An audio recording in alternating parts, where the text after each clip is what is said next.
بسم اللہ الرحمن الرحیم۔ السلام علیکم ورحمۃ اللہ وبرکاتہ۔ پروگرام ایجیتو کی ایک نئی قسط میں خوش آمدید۔ معزز ناظرین، بانی جماعت احمدیہ حضرت مرزا غلام احمد قادیانی مسیح موعود و مہدی موعود علیہ الصلوۃ والسلام نے حضور صلی اللہ علیہ وآلہ وسلم کی شان میں کیا خوب لکھا۔ آپ فرماتے ہیں کہ وہ اعلیٰ درجہ کا نور جو انسان کو دیا گیا، یعنی انسان کامل کو، وہ ملائک میں نہیں تھا، نجوم میں نہیں تھا، قمر میں نہیں تھا، آفتاب میں بھی نہیں تھا، وہ زمین کے سمندروں اور دریاؤں میں بھی نہیں تھا، وہ لال اور یاقوت اور زمرد اور الماس اور موتی میں بھی نہیں تھا، غرض وہ کسی چیز ارضی اور سماوی میں نہیں تھا، صرف انسان میں تھا، یعنی انسان کامل میں، جس کا اتم اور اکمل اور اعلیٰ اور عرفہ فرد ہمارے سید و مولا سید الانبیاء سید الاحیاء محمد مصطفیٰ صلی اللہ علیہ وآلہ وسلم ہیں۔ سو وہ نور اس انسان کو دیا گیا اور حسب مراتب اس کے تمام ہم رنگوں کو بھی، یعنی ان لوگوں کو بھی جو کسی قدر وہی رنگ رکھتے تھے۔ سو معزز ناظرین، ہمارے اس بلند شان والے نبی حضور صلی اللہ علیہ وآلہ وسلم کی برکت سے جو فضائل اور نعمتیں ہم تک پہنچی، ان میں سے ایک لازوال نعمت درود شریف بھی ہے، اور یہ لازوال نعمت جو ہے وہ قرب الہی کا بھی ایک ذریعہ ہے۔ آج ایجیتو کے اس پروگرام میں ہم اسی لازوال ذریعے کو سمجھنے کی کوشش کریں گے، جس کا ذکر الحکم کے اس مضمون میں بھی ہوا جو 20 مئی 2022 کو شائع ہوا۔ ہمارے ساتھ اسٹوڈیو میں موجود ہیں محترمہ سیدہ سعید صاحبہ، اور ان کے ساتھ تشریف فرما ہے محترمہ عالیہ طارق صاحبہ۔ السلام علیکم ورحمۃ اللہ وبرکاتہ۔ وعلیکم السلام ورحمۃ اللہ وبرکاتہ۔ جیسا کہ میں نے ذکر کیا کہ درود شریف ایک لازوال نعمت ہے، اور یہ ایک قرب الہی کا بھی ذریعہ ہے۔ تو میرا پہلا سوال محترمہ سیدہ سعید صاحبہ آپ سے ہے کہ آپ بتائیں کہ درود شریف کس طرح سے قرب الہی کا ذریعہ ہو سکتا ہے؟ جی، جیسا کہ ہم سب جانتے ہیں کہ درود شریف پڑھنے کے لامتناہی فضائل ہیں۔ ان میں سے ایک خاص فضل قرب الہی کا حصول ہے۔ تو اللہ تعالیٰ کی محبت اور اس کی قربت پانے کا قطعی ذریعہ یہ ہے کہ اس پاک وجود کی اتباع کی جائے جس نے اعلیٰ ترین مقام قرب پایا ہو، اور جس بابرکت وجود کو ساری دنیا کے لیے اسوۂ حسنہ قرار دیا، اور پھر اسے کس پیار اور محبت سے فرمایا کہ اے میرے حبیب، تو ساری دنیا کے عشاق کو جو قرب الہی کے خواہاں ہیں انہیں بتا دے کہ ان کنتم تحبون اللہ فاتبعونی یحببکم اللہ، کہ اگر تم واقعی خدا تعالیٰ سے محبت کرنے کا دعویٰ کرتے ہو تو اس دعویٰ کو اس طرح ثابت کرو کہ تم میری پیروی کرو اور ان راہوں پر چلو جن پر چل کر میں نے یہ دولت پائی، یقیناً تم بھی قرب الہی کی برکتوں سے مالا مال ہو جاؤ گے۔ اسی لیے تو اللہ تعالیٰ فرماتا ہے کہ ان اللہ و ملائکتہ یصلون علی النبی یا ایھا الذین آمنوا صلوا علیہ وسلموا تسلیما، یعنی اللہ تعالیٰ اور اس کے فرشتے رسول کریم صلی اللہ علیہ وآلہ وسلم پر درود بھیجتے ہیں۔ اے ایمان والو، تم بھی پیارے نبی صلی اللہ علیہ وآلہ وسلم پر درود اور سلام بھیجو۔ سو قرب مصطفیٰ اور رب مصطفیٰ صلی اللہ علیہ وآلہ وسلم حاصل کرنے کا بہترین نسخہ درود شریف ہے۔ اس بارے میں حضرت عبداللہ بن مسعود رضی اللہ تعالیٰ عنہ سے روایت ہے کہ رسول اللہ صلی اللہ علیہ وآلہ وسلم نے فرمایا کہ قیامت کے دن لوگوں میں سے سب سے زیادہ میرے نزدیک وہ شخص ہوگا جو ان میں سے مجھ پر سب سے زیادہ درود بھیجنے والا ہوگا۔ بس حضرت صلی اللہ علیہ وسلم سے حقیقی محبت کا اظہار، جس کے نتیجے میں آپ صلی اللہ علیہ وسلم اور آپ کے محبوب کا قرب ملے، درود شریف پڑھنے سے ہی ہے۔ جزاک اللہ محترمہ سیدہ سعید صاحبہ۔ جیسا کہ آپ نے ہمیں بتایا کہ درود شریف جو ہے وہ خدا کے نبی اور خدا کو بھی بے حد محبوب ہے، تو ضرور پھر اس کا اجر و ثواب بھی لامحدود ہوگا۔ میرا اگلا سوال محترمہ عالیہ طارق صاحبہ آپ سے ہے کہ آپ ناظرین کو بتائیں کہ درود شریف کی کیا فضائل اور اس کی کیا برکات ہیں؟ جی، درود شریف جو ہے وہ بہترین حسنات کے ذخائر اور خزائن میں سے ہے، اور اس سے پڑھ کر درود شریف کا پڑھنا کیا موجب حسنات ہو سکتا ہے کہ خدا تعالیٰ نے اسے اپنا اور ملائکہ کا فعل قرار دیا ہے، اور جو درود شریف پڑھنے والا مومن ہے وہ درود شریف پڑھنے سے اللہ تعالیٰ کا اور ملائکہ کا شریک فعل ہو جاتا ہے۔ اور صدف صاحبہ، درود شریف مومنوں کی ایک وصف ہے اس کا پڑھنا، اور ایک علامت ایمان ہے، اور اللہ تعالیٰ کے ایک قرب کا ذریعہ ہے، جیسے کہ حضور صلی اللہ علیہ وآلہ وسلم نے ارشاد فرمایا جو شخص مجھ پر 1 مرتبہ درود پڑھے تو خدا تعالیٰ اس پر 10 مرتبہ رحمت نازل فرماتا ہے۔ اس طرح ایک اور حدیث کا مفہوم بیان کرنا چاہوں گی کہ حضرت ابو ہریرہ رضی اللہ عنہ سے روایت ہے کہ حضور صلی اللہ علیہ وآلہ وسلم نے فرمایا، مجھ پر درود بھیجا کرو، تمہارا مجھ پر درود بھیجنا خود تمہاری پاکیزگی اور ترقی کا ذریعہ ہے۔ اور اگر درود شریف کی برکات اور فضائل کا ذکر کروں تو ایسے ہے کہ دریا کو کوزے میں بند کرنا۔ خیر، مختلف احادیث کی روشنی میں یہاں میں چند فضائل کا ذکر کرنا چاہوں گی۔ درود شریف جو پڑھتا ہے اس کے لیے ایک جنت کی راہ کی بشارت دی ہے، یعنی کہ ایک جنت کا راستہ ہے ہمارے لیے۔ درود شریف پڑھنا نجات اخروی کا ذریعہ ہے۔ اگر ہم درود شریف پڑھیں گے تو ہمیں آخرت کی نجات حاصل ہو جائے گی، حضور صلی اللہ علیہ وسلم کا قرب اور ان سے تعلق مضبوط ہوگا، اور قیامت کے دن حضور صلی اللہ علیہ وآلہ وسلم سے شفاعت نصیب ہوگی۔ جیسے کہ اس بارے میں ایک حدیث ہے کہ ایک روایت میں آتا ہے کہ حضرت ابو بکر صدیق رضی اللہ عنہ سے روایت ہے کہ حضرت صلی اللہ علیہ وآلہ وسلم نے فرمایا، جو شخص مجھ پر درود بھیجے گا قیامت کے روز میں اس کی شفاعت کروں گا۔ بس یہ مقام ملتا ہے درود شریف بھیجنے والے کو، درجے بلند ہوتے ہیں، اس کے گناہ معاف ہوتے ہیں، اور تمام دعاؤں کی جو جامع اور افضل دعا ہے وہ درود شریف ہے۔ اور سب سے بڑی بات ہے کہ جب ہم اپنی دعاؤں کی قبولیت چاہتے ہیں تو ہمیں چاہیے کہ ہم درود شریف پڑھیں، کیونکہ جو وہ دعا ہی رد کر دی جاتی ہے جس سے پہلے ہم درود شریف نہیں پڑھتے۔ اور درود شریف تنگی دور کرنے کا ایک ذریعہ ہے۔ اس کے علاوہ جیسے کہ آج کل ٹینشنز کا دور ہے، دماغی امراض کا دور ہے، اس کو دور کرنے کا بہترین ذریعہ، دلوں کو اطمینان و سکون پانے کا بہترین ذریعہ جو ہے وہ درود شریف ہے۔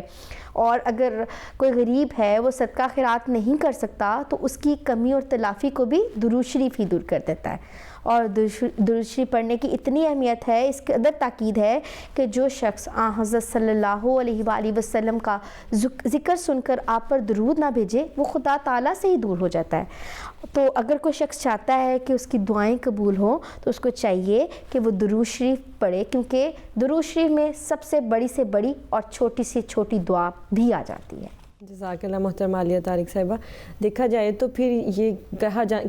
کہنا غلط نہیں ہوگا کہ درود شریف جو ہے وہ دنیا کی ہر نعمت اور دینی اور دنیاوی ہر نعمت کا جو وہ راز چھپا ہوا ہے درود شریف میں۔ اسی طرح میں محترمہ سیدہ سعید صاحبہ کی طرف جاتی ہوں کہ آپ ہمیں بتائیں، جیسا کہ ہم سب جانتے ہیں کہ حضرت مرزا غلام احمد قادیانی مسیح موعود و مہدی موعود علیہ الصلوۃ والسلام حضور صلی اللہ علیہ وآلہ وسلم کی اتباع میں تشریف لائے، اور پھر حضرت مسیح موعود علیہ الصلوۃ والسلام کو حضور صلی اللہ علیہ وآلہ وسلم سے بے انتہا عشق بھی تھا۔ تو وہ کس طرح سے جو ہے وہ درود شریف پڑھا کرتے تھے، آپ ان کے بارے میں ہمیں کچھ بتائیں۔ جی صدف صاحبہ، بلا شبہ حضرت مسیح موعود علیہ الصلوۃ والسلام جو تھے وہ رسول اقدس محمد مصطفیٰ صلی اللہ علیہ وآلہ وسلم کی مکمل پیروی میں تشریف لائے تھے۔ اور درود شریف پڑھنے کے بارے میں حضرت مسیح موعود علیہ الصلوۃ والسلام اپنے ایک خط میں تحریر فرماتے ہیں کہ درود شریف اس طور پر نہ پڑھا کریں کہ جیسا عام لوگ طوطے کی طرح پڑھتے ہیں، نہ ان کو جناب حضرت رسول اللہ صلی اللہ علیہ وسلم سے کچھ کامل خلوص ہوتا ہے، اور نہ وہ حضور تام سے اپنے رسول مقبول صلی اللہ علیہ وسلم کے لیے برکات الہی مانگتے ہیں۔ حضرت مسیح موعود علیہ الصلوۃ والسلام اس قدر عاجزی کے ساتھ درود بھیجتے تھے کہ آپ علیہ الصلوۃ والسلام فرماتے ہیں کہ اللہ تعالیٰ تک پہنچنے کا اب ایک ہی ذریعہ ہے، ایک ہی وسیلہ ہے، اور وہ محمد رسول اللہ صلی اللہ علیہ وآلہ وسلم ہیں۔ تو آپ یہ فرما رہے ہیں کہ میں نے اسے سبق لیتے ہوئے آپ صلی اللہ علیہ وآلہ وسلم پر بہت زیادہ درود بھیجا، اور گویا اس طرح تھا کہ میں ہر وقت اس ایک خیال میں ڈوبا رہتا تھا اور آپ صلی اللہ علیہ وآلہ وسلم پر درود بھیجتا رہتا تھا۔ تو نتیجتاً اللہ تعالیٰ نے یہ بتانے کے لیے کہ تم بھی اب اس وسیلہ سے میرا قرب پا چکے ہو، مجھے کشفی حالت میں یہ نظارہ دکھایا کہ 2 آدمی جن کے کاندھوں پر نور کی مشکیں ہیں اندرونی اور بیرونی راستے سے میرے گھر میں داخل ہوئے اور کہتے ہیں کہ یہ سب کچھ اس وجہ سے ہے کہ محمد رسول اللہ صلی اللہ علیہ وآلہ وسلم پر درود بھیجنے کی وجہ سے ہی یہ سب کچھ حاصل ہوا ہے۔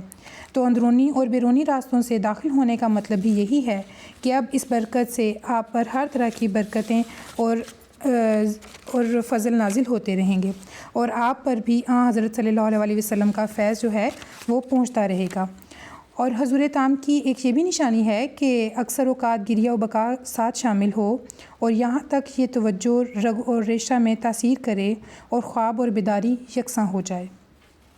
اسی طرح ایک دوسرے خط میں حضرت مسیح موعود علیہ الصلوۃ والسلام نصیحت کرتے ہیں کہ آپ درود شریف پڑھنے میں بہت ہی متوجہ رہیں، اور جیسا کہ کوئی اپنے پیارے کے لیے فی الحقیقت برکت چاہتا ہے، ایسے ہی ذوق اور اخلاص سے حضرت نبی کریم صلی اللہ علیہ وآلہ وسلم کے لیے برکت چاہیں اور بہت ہی تضرع سے چاہیں، اور اس تضرع اور دعا میں کچھ بناوٹ نہ ہو، بلکہ چاہیے کہ حضرت نبی کریم صلی اللہ علیہ وآلہ وسلم سے سچی دوستی اور محبت ہو، اور فی الحقیقت روح کی سچائی سے وہ برکتیں حضرت صلی اللہ علیہ وآلہ وسلم کے لیے مانگی جائیں کہ جو درود شریف میں مذکور ہیں۔ اور ذاتی محبت کی یہ نشانی ہے کہ انسان کبھی نہ تھکے اور نہ ملول ہو اور نہ اغراض نفسانی کا دخل ہو، اور محض اسی غرض کے لیے پڑھے کہ حضرت صلی اللہ علیہ وآلہ وسلم پر خداوند کریم کے برکات ظاہر ہوں۔ جزاک اللہ محترمہ سیدہ سعید صاحبہ۔ اگر اب ہم موجودہ زمانے کی بات کریں تو الحمدللہ ہم احمدی بہت خوش قسمت ہیں کہ اللہ تعالیٰ نے ہمیں خلافت کی نعمت سے نوازا اور ہماری ہر راہ میں جو ہے خلیفہ وقت کی رہنمائی کو شامل کر دیا۔ میرا اگلا سوال جو ہے محترمہ عالیہ طارق صاحبہ آپ سے ہے کہ آپ ہمیں بتائیں کہ ہمارے پیارے امام حضرت خلیفۃ المسیح الخامس سید اللہ تعالیٰ بنصر العزیز کس طرح سے جماعت کو اس کی طرف توجہ دلاتے ہیں؟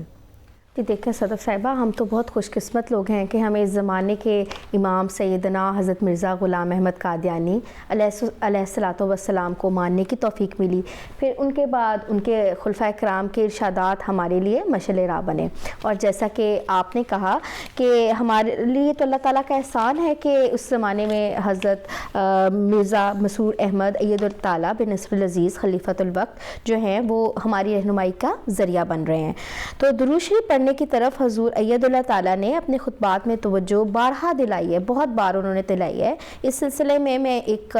خطبے کا حوالہ دینا چاہتی ہوں۔ پیارے حضور نے خطبہ جمعہ 5 ستمبر 2003 میں ارشاد فرمایا، اللہ تعالیٰ نے مومنوں کو جو درود شریف پڑھنے کی اس قدر تاکید فرمائی ہے اس کی کیا وجہ ہے؟ کیا حضرت صلی اللہ علیہ وآلہ وسلم کو ہماری دعاؤں کی حاجت ہے؟ نہیں ہے، بلکہ اللہ تعالیٰ نے ہمیں یہ طریق سکھایا ہے کہ اے میرے بندو، جب تم اپنی حاجات لے کر میرے پاس آؤ، میرے پاس حاضر ہو، تو اپنی دعاؤں کو قبول کروانے اور اپنی حاجات کو پوری کرنے کا اب ایک ہی ذریعہ ہے، اور وہ ہے کیا حضرت صلی اللہ علیہ وآلہ وسلم کو ہماری دعاؤں کی حاجت ہے؟ نہیں ہے، بلکہ ہمیں یہ طریق سکھایا ہے اللہ تعالیٰ نے کہ اے میرے بندو، جب تم اپنی حاجات لے کر میرے پاس آؤ، میرے پاس حاضر ہو، تو اپنی دعاؤں کو قبول کروانے اور اپنی حاجات کو پوری کرنے کا اب ایک ہی ذریعہ ہے، اور وہ یہ ہے کہ میرے پیارے نبی حضرت محمد صلی اللہ علیہ وآلہ وسلم کے ذریعے سے مجھ تک پہنچو۔ اگر تم نے یہ وسیلہ اختیار نہ کیا تو پھر تمہاری سب عبادتیں رائے گاہ چلی جائیں گی، کیونکہ میں نے یہ سب کچھ، یہ سب کائنات اپنے اس پیارے نبی حضرت محمد صلی اللہ علیہ وآلہ وسلم کے لیے پیدا کی ہیں۔ ایک اور خطبے میں پیارے حضور ارشاد فرماتے ہیں، ہر احمدی کو حضرت صلی اللہ علیہ وآلہ وسلم پر درود بھیجنے پر بہت زیادہ توجہ دینی چاہیے۔ یہی وسیلہ ہے جس سے ہمارے ذاتی فیض بھی اور جماعتی فیض بھی اور برکات اور ترقیات وابستہ ہیں۔ تو ہمیں ہر دعا قبول کروانے سے پہلے، ہر بات کو اللہ تعالیٰ سے منوانے سے پہلے پیارے حضور نے کہا ہے کہ ایک ہی ہم سب کے پاس وسیلہ ہے، اور وہ ہے درود شریف کا۔ تو درود شریف کو ہم اپنی زندگیوں میں شامل کر لیں تو ہمیں ہر سب کچھ حاصل ہو جائے گا۔ جزاک اللہ محترمہ عالیہ طارق صاحبہ۔ اس کے ساتھ ہی میں اپنے معزز مہمانوں کا شکریہ ادا کرتی ہوں جنہوں نے ہمیں درود شریف کے بارے میں اتنے خوبصورت انداز سے ساری نصائح اور چیزیں بتائیں۔ جزاک اللہ و احسن الجزا۔ معزز ناظرین، درود شریف حضور صلی اللہ علیہ وآلہ وسلم کے ذریعے قرب الہی اور خدا سے جڑنے کا واحد ذریعہ ہے۔ اگر آج ہم خود کو اور اپنے بچوں کو اس خدا تعالیٰ سے جوڑنا چاہتے ہیں تو ہمیں درود شریف کا سہارا لینا پڑے گا، کیونکہ یہی وہ چیز ہے جس سے دلوں کو سکون اور روحوں کو اطمینان نصیب ہوتا ہے۔ حضرت نواب مبارکہ بیگم صاحبہ کے اس خوبصورت شعر کے ساتھ ہم آپ سے اجازت چاہتے ہیں۔ آپ فرماتی ہیں کہ بھیج درود اس محسن پر تو دن میں 100 بار، پاک محمد مصطفیٰ نبیوں کا سردار۔ اللہم صلی علی محمد و علی آل محمد و بارک وسلم انکا حمید مجید۔ السلام علیکم ورحمۃ اللہ وبرکاتہ.